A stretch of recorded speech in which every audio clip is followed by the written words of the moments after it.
Hey guys, welcome back to the Another Excuse podcast. Today's guest is Stanley Henry, the founder of The Attention Seeker. The Attention Seeker is a full-service social media and creative agency. And this episode was kind of unique because Stanley creates so much content on the topics we discuss here, and he really educates his followers, which is why I was really excited about this episode. He has an answer for everything, and you can learn something from every answer that he gives.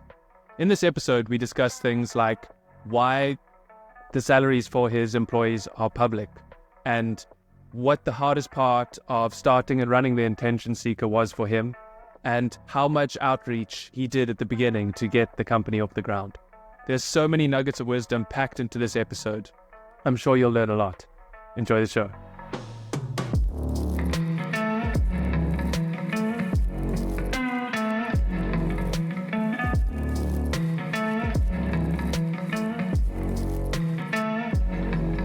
Hi, Stanley. I'm really excited about this conversation because I've been following you for a while and appreciate just how transparent you are.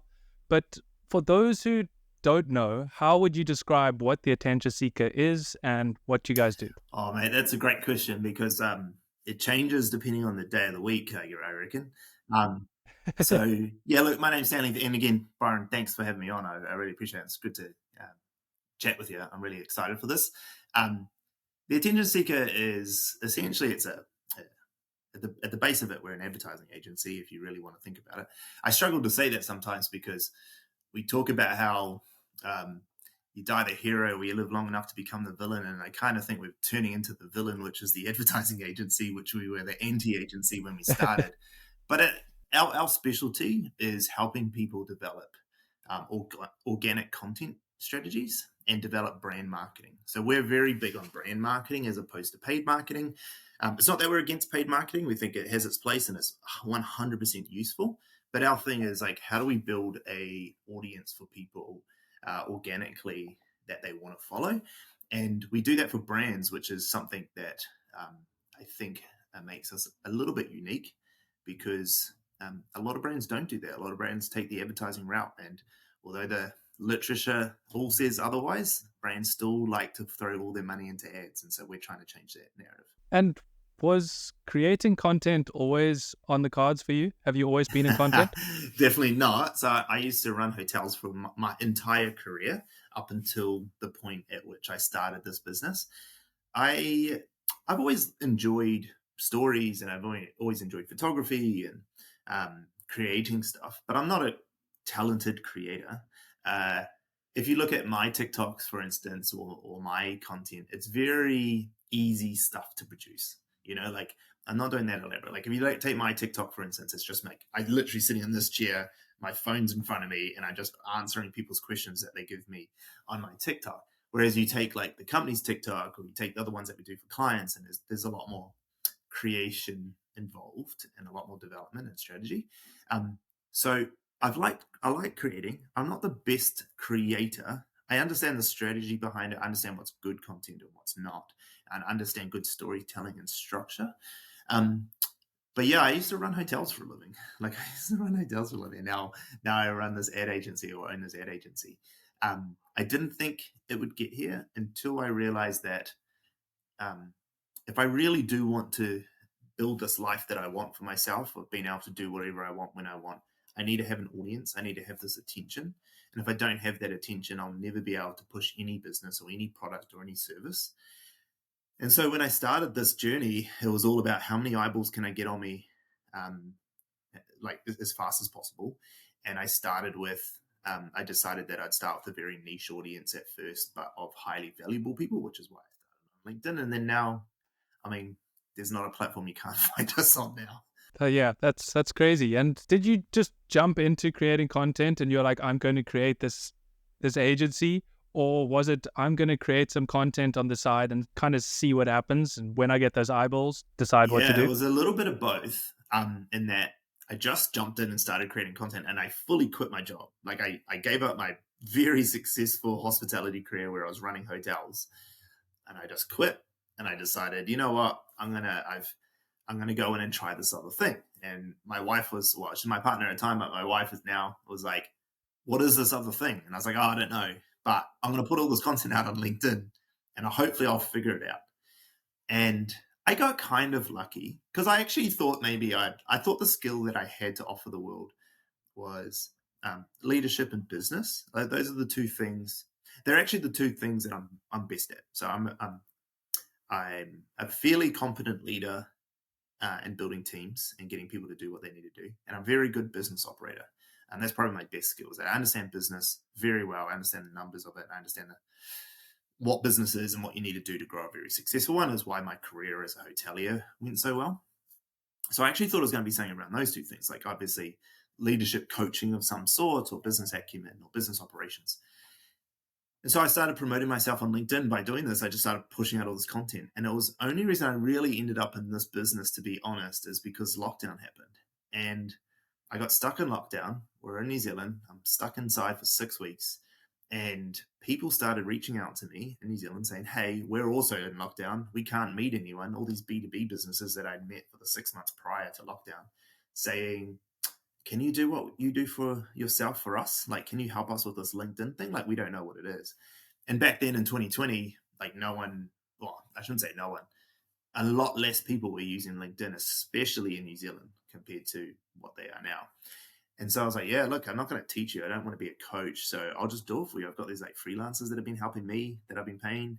So let's just do it. And then that was it. And then it just snowballed from there. And then I'm the sort of person that it's growth at all costs. So at every stage of this process, I've been like, what other capabilities can I hire in to make better and better content constantly? And then, yeah, the rest is history, I suppose.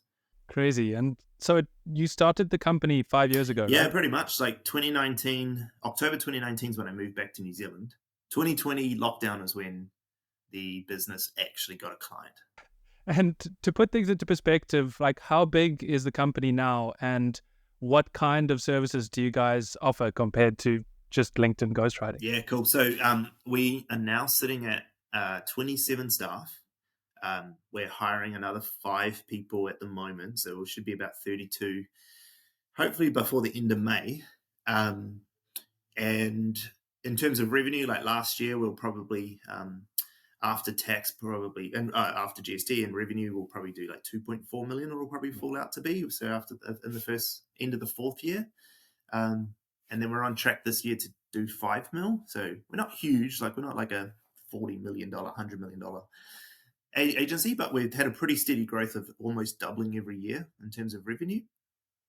And then services, our key services are at a top level, it is personal branding for business owners and business founders, and social media management for brands is essentially at the highest level.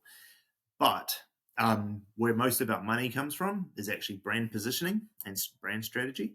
So how do we help a brand figure out where it's going to stand on social media, and then what is it going to say and where it's going to say it, and then executing on that. So we say it's social media management because it's the easiest way for people to understand it. But we don't do any paid services. We don't do any SEO. We don't do anything like that. We just do content creation and management of social platforms. And so the best way I can explain it to people is like, the problem that we solve for you is we do everything involved with taking your brand, be it a business or a person, and making it well known to the public. So everything involved in that: content creation, community management, social media management, strategy, positioning. If we have to do identity, fine. And then we'll project manage all the other parts. So, if like someone needs a website, we're not going to do your website, but we'll work with the website developer to do it all, because it just makes sense because we know all the rest of everything else. So yeah, so everything around taking this brand and getting it well known is what we do. And then everything else we'll project manage with the appropriate partners.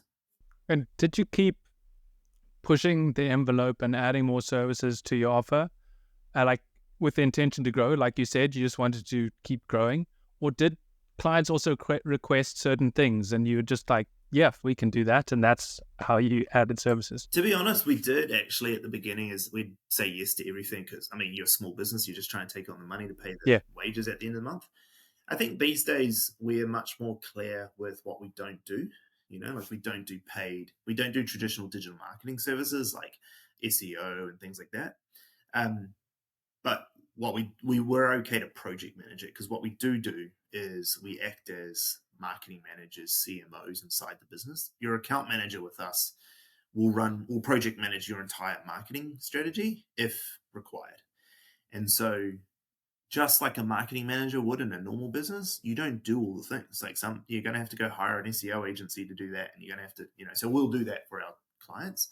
We got very good project management because you have to manage content creation. So, okay, that's a service we offer. We're very good at that. That where the content creation service is expanded, that's probably been the thing that's expanded the most. Our capabilities on content production,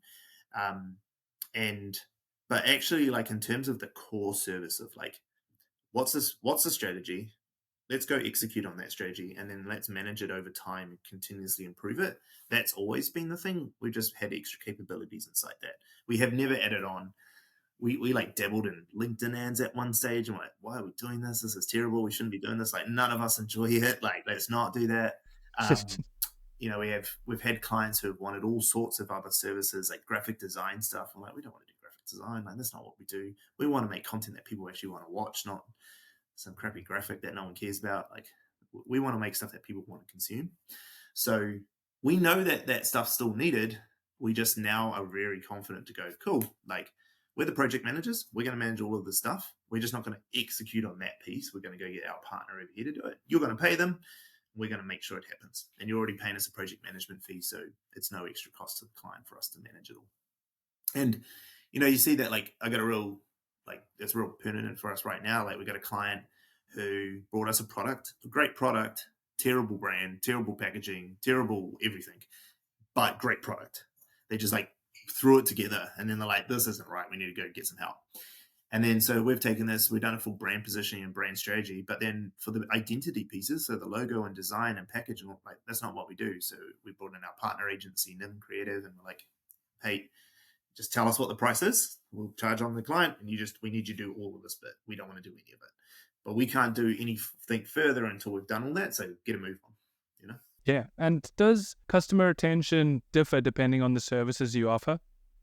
Like, if it's the brand strategy, is that like a shorter term than like if you're creating content ongoing, for example? So typically the way we sell to all our clients is every single client has to do an onboarding with us, and it takes 8 weeks. So our onboarding period is quite long. And that's where we do brand positioning and brand strategy. If you give us a strategy and say, this is what we want, can you execute on it? Our first initial thought is, no, we don't want to do that. And the main reason is that the way we think of strategy and brand positioning and content creation is very different to a lot of other agencies, especially brand agencies, because brand agencies are all like, look at me, I look great, I look cool. And that's fine, you need that. But like, it doesn't tell you how to like behave on TikTok, or what videos it should be, or what's the TV show we're creating, or anything like that. So our strategy, you have to do it as part of it, regardless. If you want to work with us, we have to do this, and we don't let that slide anymore, because we know if we do, we can't execute on it. And then the intention with that is always to then go and execute. So our strategy onboarding fee includes the initial content production to bring to life the strategy we made. So if you think about it from a client's perspective, we don't contract them to the retainer until the end of the strategy period. But we've done the strategy, we've executed on it. Obviously, we will do our best to make it a good job. They're now the question for them is, okay, do I pay you to just keep doing the thing you've already been doing, or do I try to figure out how to do this myself? And so 9 times out of 10, they'll just, you just guys keep doing it. We have people who are like, nah, cool, we've got the internal team, we'll take it from here. Cool, it's fine. You paid me for the onboarding, it's yours, go for it. Our hardest problem with retention isn't at that stage. Our hardest problem with retention is we did a lot of business in the B2B world, and in the B2B world, social media and organic audiences aren't necessarily needed if in the traditional sense. Like, people don't think it's a nice to have in a lot of that world, because it's not product, you're not pushing consumer goods and stuff. And so sales cycles are a lot longer. So we actually lose a lot of retention when things start going too well for these B2B brands, and they're like, oh, there's all this extra work we have to deal with. We've literally had clients tell us off saying, you didn't tell us it would be this successful. And we're like, We're called the attention seeker. I'm sorry that you got 50 million views in 3 months. Like, it's not my fault. Like, we did a good job. We weren't going to do a worse job for you. So retention for us actually is, honestly, I know it sounds like a cop out, but it's, if you go through all our clients we've lost, majority of them we've lost them because it's been too successful. They've either didn't want it to be that successful, or it brought so much business in that you literally like, you have to turn this off. It will kill us because it's too much. Wow, that's a great problem to Yeah, have. it's good. And I'm curious, you guys are obviously creating a shit ton of content. So in terms of like generating leads and acquiring new clients, what is the split? Do you do any cold outreach, or is it all just inbound from your content All creation? inbound. We did a 3-month trial with a company this year, email outreach, that we tried. We did it for one reason only, and that was that my goal as the head of the business is to head to the US semi-permanent this year and grow the US market. And so I wanted a New Zealand lead source to come through in case it started to die off while I was in the US. And in that time, I mean, look, the team who did it for us, they were brilliant. They did nothing wrong themselves. But we had 6 or 7 leads over 3 months, which is fine. And it takes time. And maybe if we did it for a year, we would have had 40 or 50 leads maybe. But in that same period of time, we would have had 100 inbound leads come through. Wow. So like we average 8 to 10 leads a week inbound. And that all just comes from our content. That number is actually less than what it used to be, because in the market now, people know we're not for small businesses, I suppose. Like the small business community knows, okay, these guys aren't, like, we can't afford. We're pretty open with our pricing. We'll say to people, like, just to start talking to us, it's 20 grand. And we're not trying to do that to be a dick. We're just trying, like, we can't serve everyone. So this is who we serve, and we don't want you to think you can and waste your time. So, which is why we give a lot of, like on my channel at least, we give a lot of content out trying to help people know what we know. But yeah, all of it's inbound. I used to, when I first started the business, do a lot of outreach. So when I was first starting, LinkedIn, sending people DMs, just being like, hey, you want to grab coffee? My intention in the first 6 months of business, because I didn't know what I was selling. Like, I'd moved back in October, got my first client in May the next year. I just wanted to meet people. I had lived overseas for 12 years and I just moved back to New Zealand. So I was just like meeting with random people, and I just slide into everyone's DMs going, hey, you want to grab coffee? I'm back new to Auckland. That then built me up a reputation of this young guy who was out there trying to do and drive conversation. And then people were like, how is this guy meeting so many people? Like, I was literally meeting 5 different people every day, 6 days a week. Wow. And I'd go to 3 or 4 events every week as well. So like, I was doing 30 to 35 leads a week back then, leads, if you want to call them that. And I was literally just in people's DMs, just been like, hey, want to grab coffee? Want to grab coffee? That was before LinkedIn, like, everyone started doing that. And then people started getting annoyed that people were in their DMs on LinkedIn, like, asking them for coffees. Some of that was my fault because we did it for our clients. But then that I sort of stopped doing that come like towards the end of the year of 2020. And the reason I stopped is that most of the leads were coming in by that stage, because I literally met hundreds of people. I was going to networking events. I'd met thousands of people, let's be honest. I started talking at these events. I'd put my hand up, like, oh, you need someone to speak? I'll come speak. And then so now, like, all of our leads come from inbound. There is one thing I will say, though, because there's a lie there. We are running ads at the moment for our newsletter.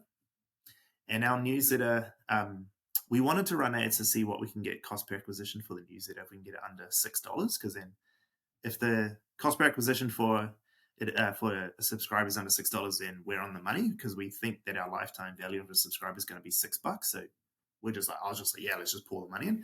We haven't quite got it done down to under $6, but because we're running ads on LinkedIn, we know that these people, we've got their job titles and the companies they work with, and they're all marketing directors and marketing managers for like perfect clientele.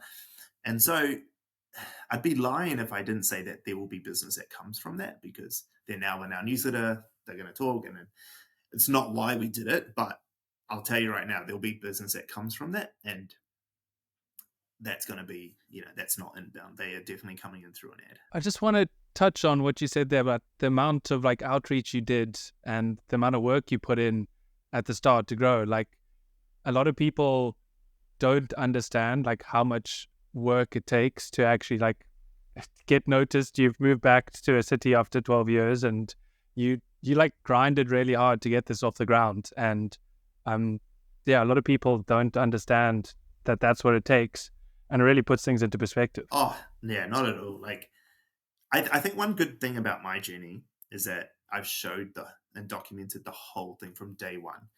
And so there's a bunch of people who've been here for a while, or I'll often talk about it in the past. Like now I'm talking about the past, and people like, they'll see our success now thinking, oh yeah, this is cool. You guys doing these fancy TikToks or whatever you're doing. And it's like, no, like honestly, that first like 6 to 12 months of the business of me just grinding, actually like it was a lot longer than that, but like in terms of just outreach, just like begging people to meet me, literally like thousands of people asking them, getting 35 coffees in a week would take, I don't know, 500 messages to ask people, maybe more in a week to get 35 people to say yes. So it was like not a good hit rate. And like I was just so good at taking rejection that I was just ready to do it. And the reason I was so good at taking rejection is that I had a mentor in Melbourne when I was in hotels talk to me about sales. And he was saying to me, like, let's say you got 1 in every 10 people buy from you, 9 of them rejected you, and you made $1,000 every time you got a yes, right? Well, if you just reframe that, do you know that's the numbers? If you do it long enough, you know that's your success rate, then every no is worth $100 to you. And if you get 9 no's, you know the 10th one's going to be the yes, and that's going to pay for all the other ones. So now they're going to give you $1,000, which gives you $100 for every no. So in those early days, what I would do is like, I had different like values for messages of people who didn't reply or said no. And then I had a different value for once I'd actually met them, done a proposal, and then them saying no at that point. And let's just say the numbers were $100 for people I'd messaged to ask for coffee and they said no. And then let's say it was like $4,000, I don't know, for someone I'd shown a proposal to, but they said no to it.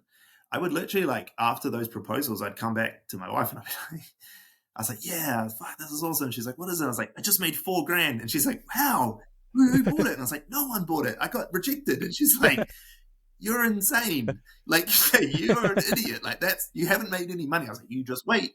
And then like a week later, I would have done 9 more proposals and I got the person. And I was like, look, I got $40,000. I just got a contract signed. I told you I made $4,000 the other day. And then I started doing that more and more. And she was like, oh, okay, I get you. Like, I got this. Like, and it clicked in her brain too. Like, you're right. You did make $4,000 today, because if you didn't do this one, you wouldn't have got to the yes. You would never have got it, because you would have like self-selected out of all these coffees, and you don't know which one was going to buy because they all looked the same at the beginning. And it wasn't until they bought that you actually knew that was the one. So you did make $4,000. And I legitimately, that's how I did it, which fueled me to just go, like, just on my phone, on my computer, just like messaging people, just be like, like, give me a coffee, give me the time of day. And then at that same time, and I think this is where a lot of people have a misstep, is that I started content from day one, like before day one, before I got back to New Zealand. I quit my job, I like started packing up my life, and I started documenting. And I'd never let up. I've never let up. If anything, I've done, or obviously I've done more content as time's gone on, as I've got more capabilities in the business. And so that compounding effect, at some point, like the flywheel just started spinning, and it just has not slowed down. And although we get less leads now, it's not because it's less effective. It's because we are much better at self-selecting out of stuff now, trying to go for larger clients. Like personal brand clients, even, we get far less of them, because even personal brand clients know how much we charge now, and it's out of reach for a lot of businesses. But yeah, it is a grind, and it's still a grind. Like, it's still a grind. Like I was saying today at my morning briefing, like, this is my second podcast today. I had our first morning one, and I've got a third one this afternoon. And in between that, I've got 3 strategy meetings, and I got 2 sales schools. And Shit. And then I can start my job at 5:00 tonight. You know?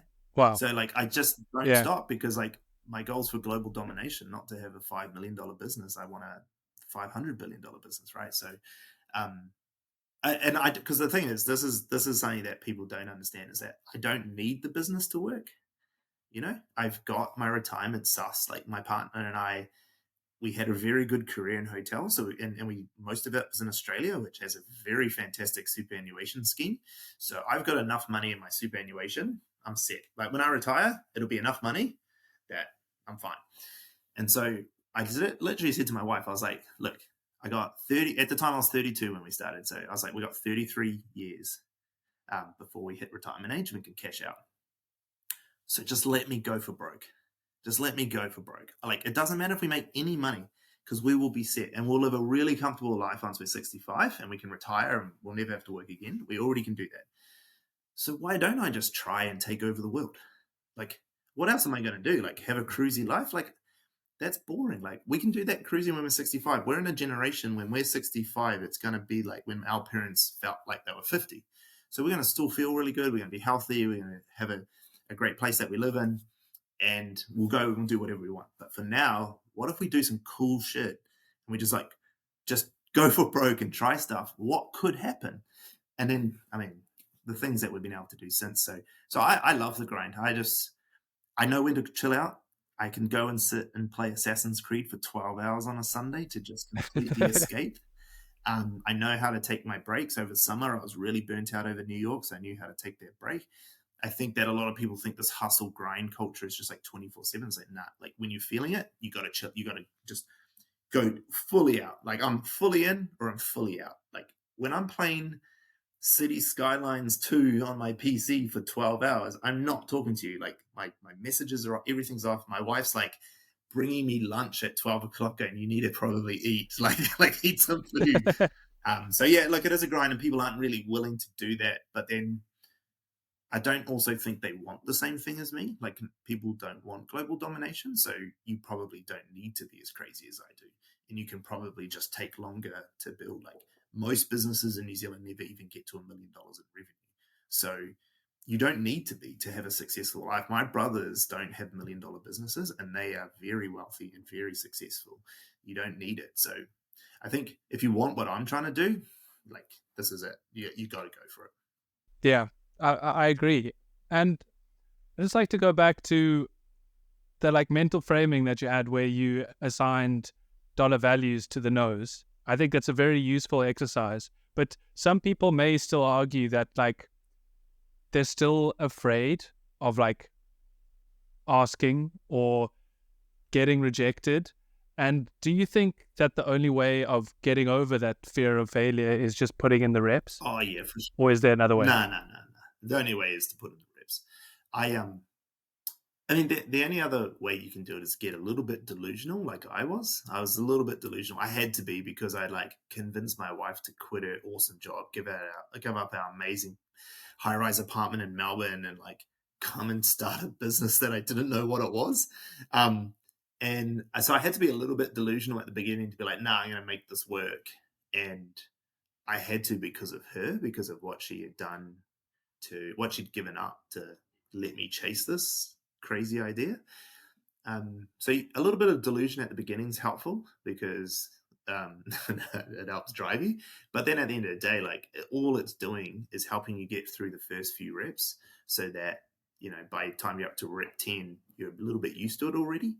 And then, as you say, the more reps you get, like, I have I have conversations with clients who are like rejecting us at the proposal stage, and they're like really apologetic, and they're like, oh, it's just not the right time. I'm like, don't worry about it, it's all good. Like, we'll grab coffee next week. It doesn't matter. Like, I'm on to the next one. They're like, oh, you sure? It's okay. I was like, it doesn't matter. Like, there's more of you out there. Like, I don't need 10 new clients every week. We couldn't take 10 new clients every week. Like, 1 or 2 is great. And so I think getting to that level of mindset is definitely reps. Like, that's just 4.5 years of being rejected literally thousands of times, and understanding that you can't be the solution to everyone. You can't just walk into the world and go, I've got this product or service and I'm going to take total market share.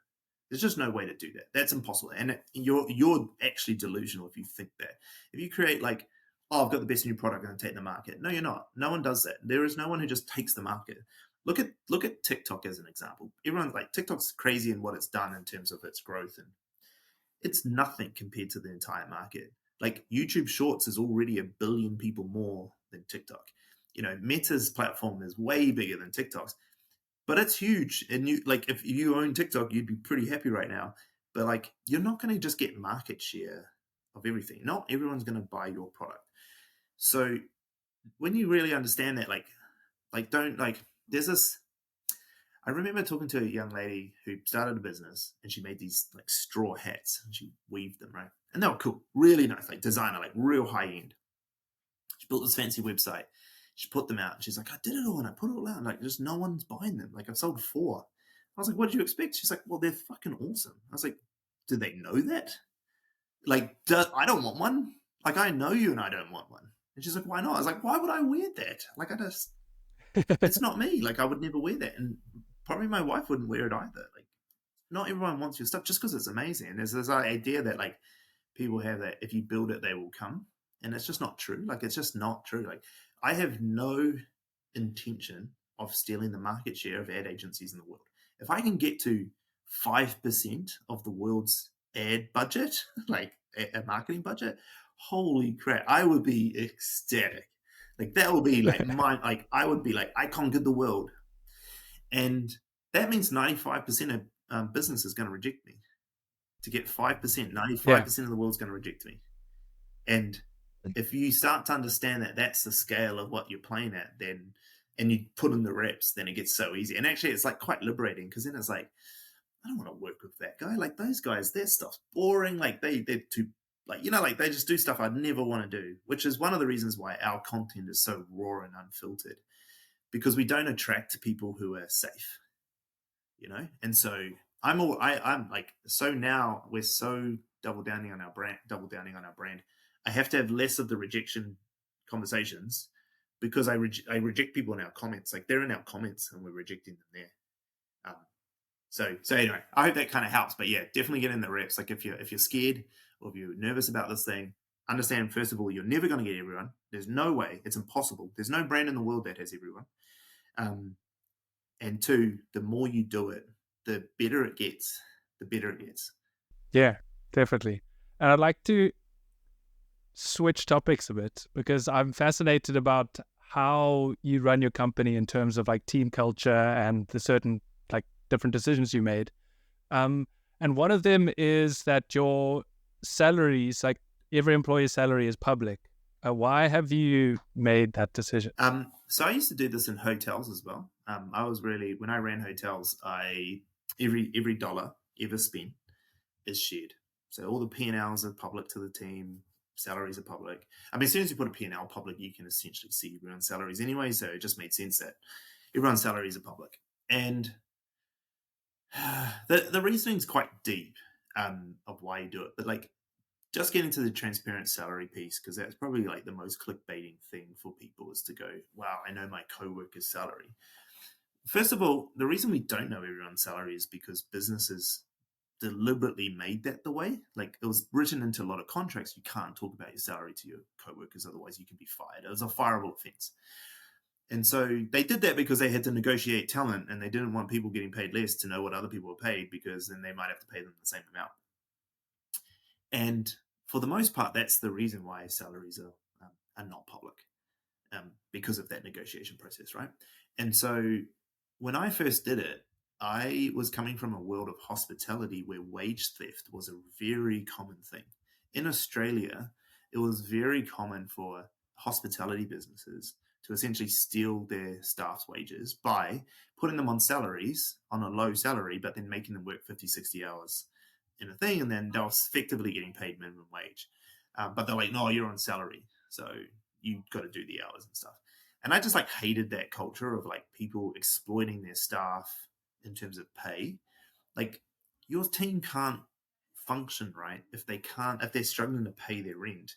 How are they going to come in and work for you very well? So back in hotels, I was like, no, look, everything's above board. Anyone who works overtime is going to get paid for overtime.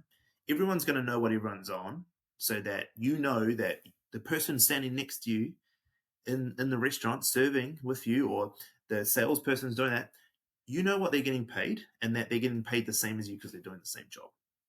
And if they're getting paid more, we're going to tell you why they're getting paid more, the reasons for it, the value that they bring over and above you, and then we're going to show you how to get there. So that if you want to get paid that, this is what it is. The other thing we did is that once we did all this stuff, and the same with our business now, the conversation around money slows down a lot, if not stops.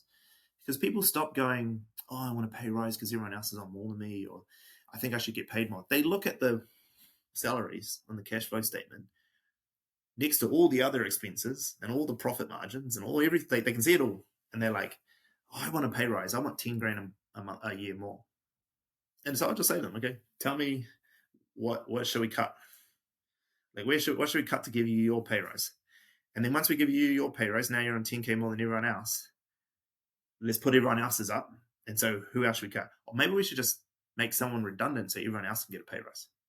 And because we run so lean, because we're running literally at break even, because everything's reinvested, there is literally no more money to pay anyone.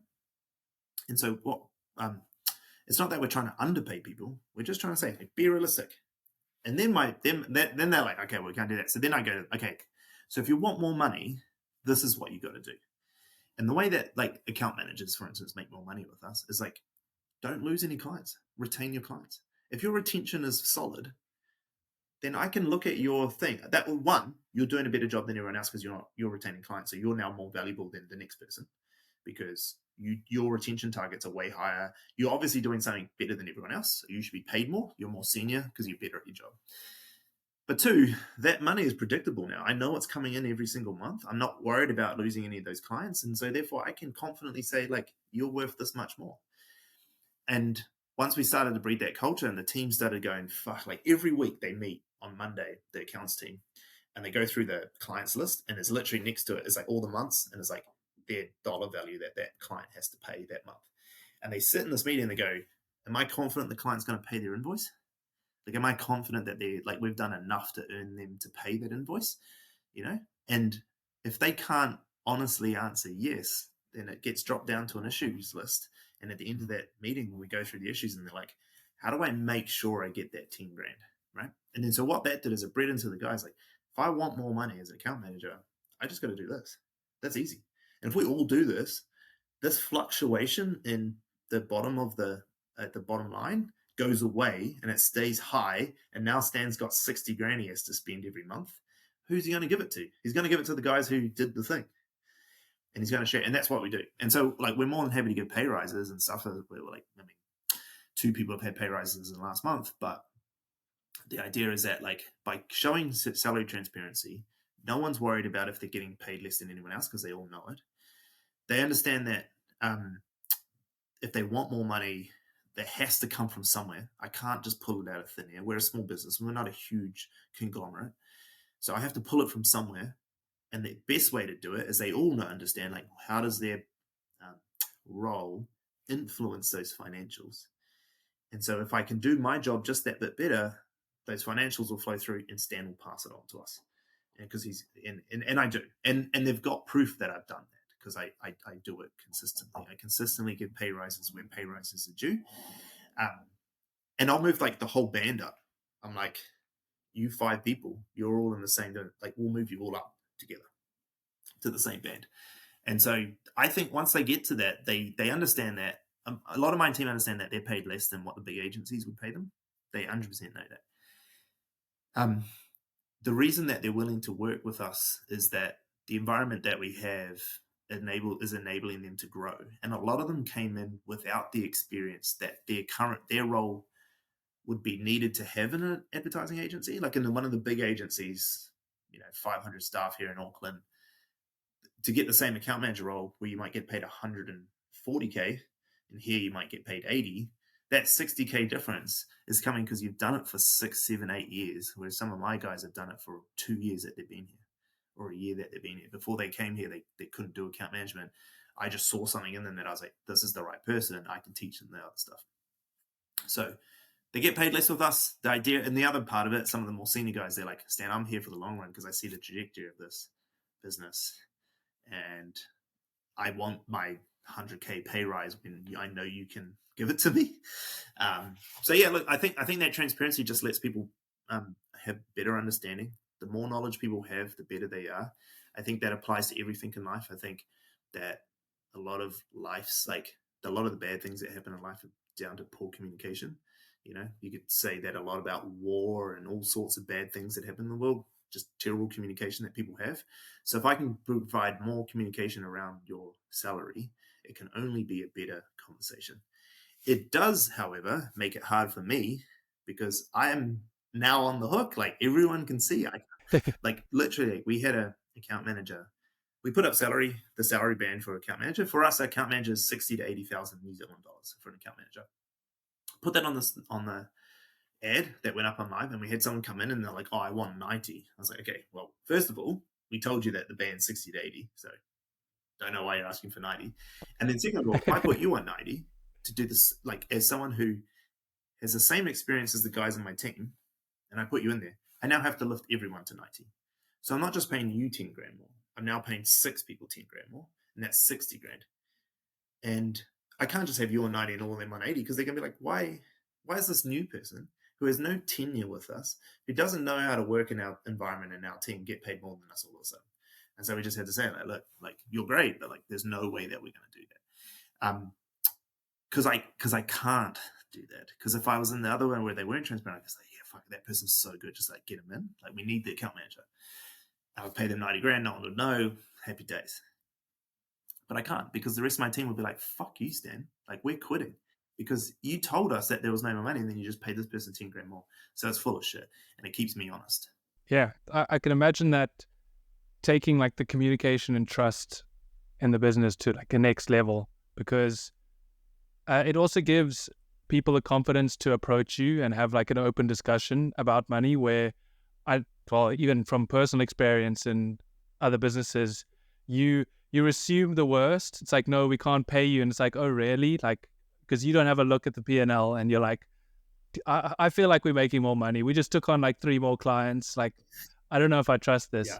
And so I can imagine that transparency actually being really helpful and making the team a lot stronger 100%. than other teams. 100%. Everyone always thinks the boss is making heaps of money. They always think the company's making heaps of money. And then people will look at me and think, oh, look, Stan's got it pretty good. And look, I do, like the business pays for a lot of my expenses.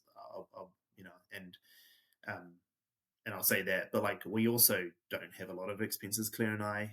We've never had a lot of expenses, so we don't need a lot of money either. But everyone assumes that I'm living well because I do well. But like we're in our late 30s, we have no kids, no mortgage, no car. Like everything we do is the business. So it looks like I'm doing really well from the outside because, like I might, Stan just bought a new pair of Nikes. It's like they're $200. You're 27. You probably spent $200 at the bar on Friday night. Like I bought Nikes. Like I stay at home with my wife watching YouTube. Like, I just show my money different ways. So what I'm saying with that is that happens a lot in business though, is that a lot of business owners and businesses look like they're making lots of money because they look the part and whatever. And then the younger generation of staff who are struggling, like they might be on 80 grand and they're struggling to pay their bills, are like, I want more money. You've got it. Give it to me. And then with me, it's like, well, no, you saw that we made a loss in March of $22,000. Like that came in of my money. Like I had to pay the loss. Like I get paid less than all of you. And I had to pay the loss of 22 grand because it was my mistake at the end down the business owner. I spent too much money in March. But, you know what I mean? Like they can see that and they're like, okay, cool. There was literally no money left. In fact, Stan had to pull out his money to pay the bills. Now it's not quite like that because, in February you made lots of profit and then it balances out. But like, that's kind of how it works out. So yeah, no, I agree with you. Like if you're in business and salary transparency is just a little bit too far for you to go right now, and that's too hard for you to try, then at least share your P&L. Like at least share your P&L. One of the coolest things that I think happens when you share your P&L actually is that when the staff look at the profit line and you're a for-profit business and they see that increasing, they don't get jealous. They go, fuck yeah, we're so good at what we do. Look how much profit, because that's their measure for them. That's business. Like you go into business to make profit, and like staff are like, they love it. Like I used to love making like increase in profit in my old jobs. Like when I could see it, I was like, fuck, this is the coolest thing. And my staff are the same. They see that and they're like, awesome. They kind of like it too because they're like, oh, Stan's going to spend more money now because we're making more money. So like maybe we can get the raises. But also maybe we can do more cool shit, which is our reason for getting up every day. Yeah. And speaking of doing cool shit, you producing a show called The Dating Void. Could you tell me a bit about that? Oh, mate. Yeah, look, we did our first filming a month ago in May.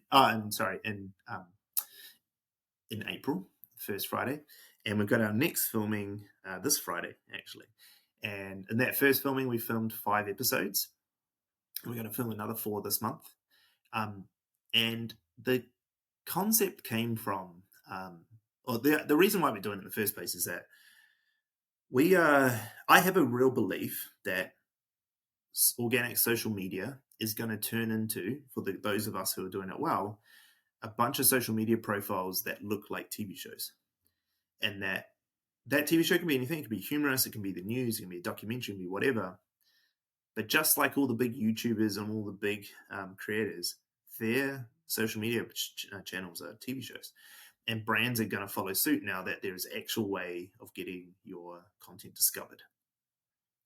And so we wanted to start creating a series of TV shows that shows our ability to create a TV show and grow it fast, so that when brands do look at us and they want case studies, because we don't share who our clients are, our clients' work is their clients' work. We don't share it.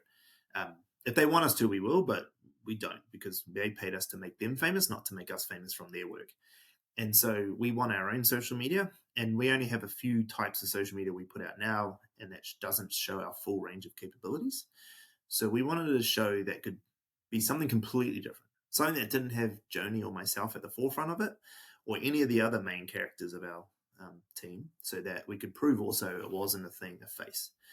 So then we did a bit of a strategy, and I shared with Joni like this channel that I'd seen on YouTube called Updating, and I was like, these guys are crushing it, but they're just one of these many things. There's 20 to 1 guys offside me, and there's Love Island and the main TV shows, and Maths, Married at First Sight, and all these sorts of things. I was like, dating culture and dating is huge right now on television and on social media. There's still a dating show. Like dating shows is like real popular right now. And I said, what's really good about it is that we've got a lot of young people in our team who are all dating. And we also attract, from a staffing perspective, young people. Like we have this like quite a young, mid to late 20s crowd who are all in this dating era of their life. So like they're also going to see this, go, oh my God, these guys make that. I want to work for them. So we've got a show that doesn't need Joni and I. We're both married, so we don't need to be on it. And then also, but the rest of our team can be on it and will and want to be on it. It attracts people who potentially might want to work for us and that we're looking for, so a recruitment brand. And then it also shows our capability to make a different type of show compared to everything else we do. So that was the original purpose and reason.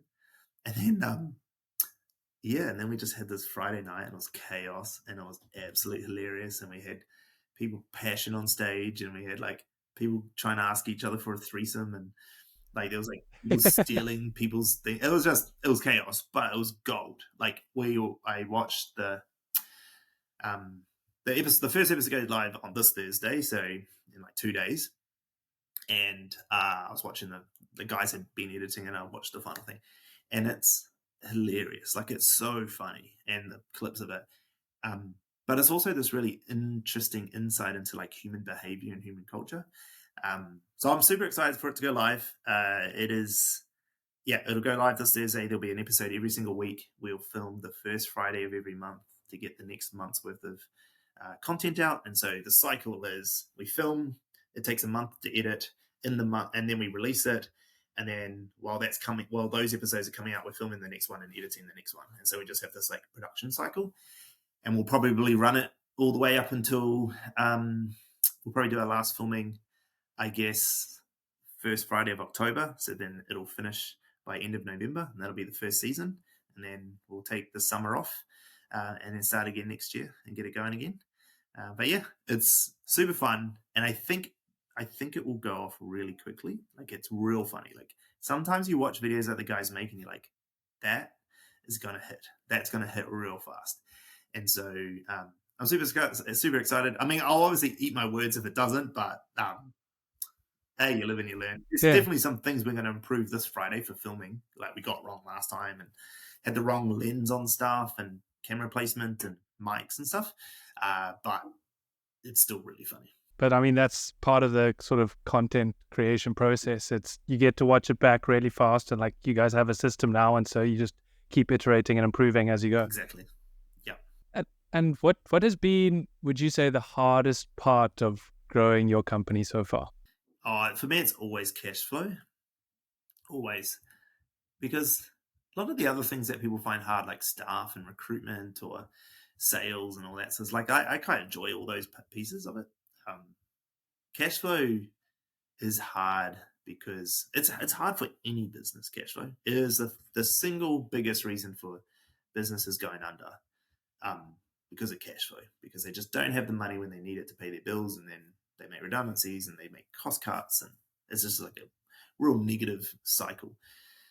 So, um, for our business, I have been trying to grow at all costs. I reinvest everything. Like the amount of money we're getting spent every month just in our internal team, like, is stupid. Like it's stupid how much money I'm spending on our own brand for the size of the company that we are, right? Like easily 30% of all our revenue goes back into paying for our internal team to do its internal stuff. And that there then, like, because they're all salaries and I take on fixed costs and stuff, like I don't really like to do, I don't like part-timers. I don't like I use some freelancers for certain jobs, but like I'd rather just hire the talent in. We have these big fixed costs. And so every month, like today, end of the month, I'm like, whew, gotta do payroll today because I pay monthly. And so, like 100 grand, 6 figures that comes out of your account, and you're like, holy shit. Like my account was looking real healthy yesterday, and now, oh gosh, this is like, you start getting a bit nervous. And what that does is, it makes you make bad decisions when you start getting to this point of like, shit, I don't have the money to do this. And you have to get out of that mindset. You have to understand that you got to spend it to make it. Like if you're gonna back, you got to back yourself. Otherwise, go broke. If you don't think this is the right thing, then you should have stopped a year ago, not now. Like you've been doing it too long. Like you've got to keep going. And so I've gotten to a point where I'm pretty good at that mindset. Like there's been a couple of times it's been real hard. Like the hardest moment in this business was in August/September 2022. Um, we had inflated the team to 14 people at the time. We'd hired a bunch of people because we expected this growth of business. We had a bunch of clients sort of essentially ghost us because they couldn't afford to pay because their businesses started performing poorly. We'd just done a fit out in the studio that we're currently in, which cost a stupid amount of money. And I was trying to hire Nathan, who was not cheap. Like he was a pretty big salary. Like was my first person on 6 figures, and I really needed him because we needed that like shift in maturity and knowledge. But I was like staring down the barrel of like, shit, should I make like 5 or 6 people redundant? Like, how do I cut some costs? What do I do? And I was like really sure I was gonna like the business. I honestly thought for a moment the business was about to go under because I wasn't confident enough to just cut people. And then I said to Claire, I was like, I got to get out of here. Like, I got to get out of this business. She's like, we haven't finished the build. We still got like 2 weeks left of that. And I was like, I got to go or I'm going to burn the whole place down. I don't know how to solve this and I need to clear my head. So we went to her parents' house in Brisbane for a week, got out of it. And then I just spent that week doing nothing. Like her parents were like, is he okay? Like he's not talking to anyone. She's like, you just need to let him do his thing. And by the time I came out of that week, I had the solution of what I needed to do. I realized I had to grow myself out of this, and that if this was going to break the business, then this is what's going to break the business. But I had to double down on my approach and what I thought was right. I had to keep pushing out content. I had to hire Nate. I just had to make it work. And so we went back and we did that, and we went like from strength to strength. We had quite a few people resign over that summer because like it was now 2022, summer of 23. New Zealand could go travel again. So we had all these young kids who now can finally go off and do their OE. So that was quite good and helpful. We ended up starting the year of 2023 with only 9 staff, which is very different to this year. We started with 25 staff. And we had a massive year. Like 2023 for us was huge. Like we grew by about 1 million followers across all our platforms. Our revenue doubled. We tripled our staff. Like, it just was huge. But it was just because, like, I understood that you just have to keep doing the thing you do. The hard thing is that cash flow, or what it taught me is that cash flow equation, although it's the hardest thing, you have to deal with everything, you can't let it change strategy. You can't change your strategy based on cash flow. You shouldn't have made that strategy in the first place. If your cash flow couldn't do it, you have to get better. So this year, at 2024, at the start of the year, end of Jan, or actually start of February, we just got married. January 25th, we got married this year. And then in February, we had a couple big clients just like have to pull budgets because of like their businesses weren't going well. Completely understand, done. $70,000 of retainers off our books instantly. And we're talking, that's like, that's like 9 or 10 staff salaries, maybe 12 staff salaries just gone overnight. And I was like, fuck, Claire, like, we might have to make people redundant. Like, I don't know if this is good. And I just got married. I was like, top of my world. I was like, fuck, I just got married. And then I said to her, no. Like, it took me one day. I went and played Assassin's Creed, chopped up a bunch of people on Xbox. And I came back and was like, no, I know what we're going to do. We just got to go out and sell. Like, we just got to go do the thing we know that got us here. And I just switched my mindset straight away. My new EA Shy just like got the meetings running. And 2 weeks later, $140,000 was sitting in our bank account from new clients. And it was just because we just like, don't fuck around, just like go do the thing. And I just like went hard for 2 weeks, like 12-hour days, just like burning candle both ends, just like, I've got to protect this company and do what I got to do. I can't let cash flow dictate what my next step is. I need to control it. So yeah, cash flow is the hardest thing possible. But my learnings is that like you have to have a good strategy on what you're trying to do, and you have to just go after it. And if your business collapses because your strategy is wrong, well, that's a good lesson to learn for the next business you start. Great. Yeah, thank you for sharing that. It was really insightful. I'm just conscious of time, so I just have one more. Well, it's not really a question, but before I end every episode, I ask whether my guests have a question for me. Oh, in your time doing podcasts, what has been the most transformational knowledge you've taken from someone for you? Like, what's the thing that you heard from someone that you're like, wow, it transformed things for you? I think it was more transformational at the beginning of my podcasting journey, because I started the podcast to get out of my comfort zone and to learn from people like yourself. And so I think it's kind of actually in line with what you've been saying. And it's the things that I have the most fear with is that outreach part and like collecting the no's. And when I first heard it, like right at the beginning when I started, that was really impactful for me, because it was like a mindset shift. And like I sent you a message asking to be on my podcast, and it was kind of like, I've been following you and you have a big following and a large company, and I'm like, I'm just going to shoot my shot and see what happens, and it worked out. Yeah. And so this is like reinforcing that behavior. I'm shooting my shot and people will say yes, and so it motivates me to keep shooting my shot and continue to grow the podcast. So yeah, that's definitely been the most impactful lesson for me. Love it. It's a good one. It's a good lesson to learn. So thanks for joining me today, Stanley. I really appreciate it. Yeah, thanks for having me. If people want to find out more about you and the Attention Seeker, where can they do so? Oh, look, everywhere. Just Google the Attention Seeker. You'll find us. Like, we're not very good at SEO, but we're really good at ranking on Google for some reason. So just Google us, Attention Seeker, Stanley Henry. You'll find all our socials there. And yeah, come follow along. And if you want to say anything, I like you did, just message me. Just send me a message. I reply to all my messages. Thank you so much again for joining me, Stanley. I really appreciate it. I really enjoyed this conversation and I learned a lot. So thank you for making the time. No. And it was great chatting. Thank you, mate. I really appreciate it. It was awesome. Thanks for listening. I really appreciate you making it all the way to the end. I hope you enjoyed the episode. One more quick reminder before you go.